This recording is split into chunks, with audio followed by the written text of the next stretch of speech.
سوچئے اگر آپ زمین سے اڑ سکتے، نہ کوئی ٹریفک، نہ گاڑیوں کا دھواں، بس پر کھولے اور سیدھا آسمان کی طرف۔ اگر انسان کو اڑنے کی طاقت مل جائے تو دنیا کیسی ہوتی؟ چلیے فرض کریں اگر انسان اڑ سکتے۔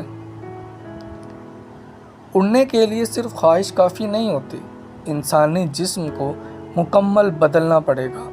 ہمارے کندھوں پر بڑے طاقتور پر ہوں گے، جیسے عقاب یا باز کے پر۔ ہمارے سینے کے پٹھے اتنے مضبوط ہوں گے کہ وہ ہوا میں جسم کا وزن سنبھال سکیں۔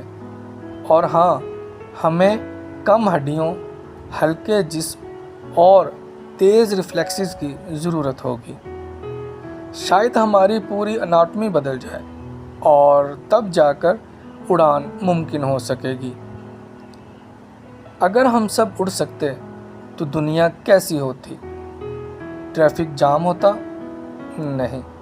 پیٹرول بھول جائیں۔ سڑکیں شاید اب غیر ضروری لگیں۔ ہر انسان اپنے بازو کھول کر فضا میں تیرتا ہوا منزل پر پہنچتا۔ ایئرپورٹس کی جگہ فلائٹ زونز بن جاتے۔ موسم کی خبریں اڑنے والوں کے لیے اہم ترین ہوتی، اور شاید ہم اپنے گھروں کی چھتوں کو پارکنگ کی جگہ بنا لیتے۔ مگر ہر طاقت خطرات کے ساتھ آتی ہے۔ تیز ہوائیں، بارش، آندھیاں یہ ہماری پرواز کو روک سکتی ہیں۔ بجلی کی تاریں، اونچی عمارتیں اور دوسرے انسان، ہو سکتا ہے ہم اکثر آپس میں ٹکرا جائیں۔ اور پرندے، یہ آسمان کے اصلی مالک ہیں، ہو سکتا ہے ہمیں خوش آمدید نہ کہیں۔ شاید حکومت کو نو فلائی زون بنانا پڑے جہاں اڑنا ممنوع ہو۔ اڑنے کی طاقت سب کو نہیں ملتی، تو کیا ہوگا اگر یہ بھی ایک دولت بن جائے؟ طاقتور لوگ بہتر پرزے، جدید پروں کے ساتھ، اور غریب لوگ صرف بنیادی اڑان کے قابل۔ ایک نئی طبقاتی تقسیم، فلائنگ کلاس اور گراؤنڈ کلاس۔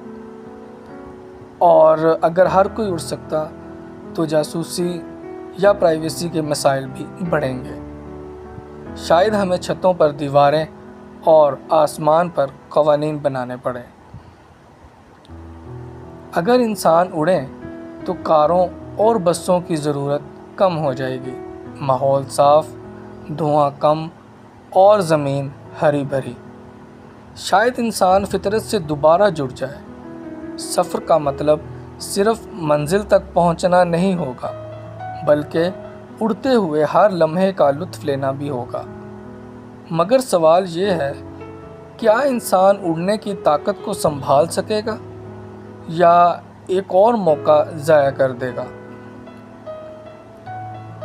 انسان اڑ نہیں سکتا، لیکن وہ خواب دیکھ سکتا ہے، اور کبھی کبھار خواب حقیقت سے بھی بلند ہوتے ہیں۔ تو کمنٹس میں بتائیے، اگر آپ اڑ سکتے تو سب سے پہلے کہاں جاتے؟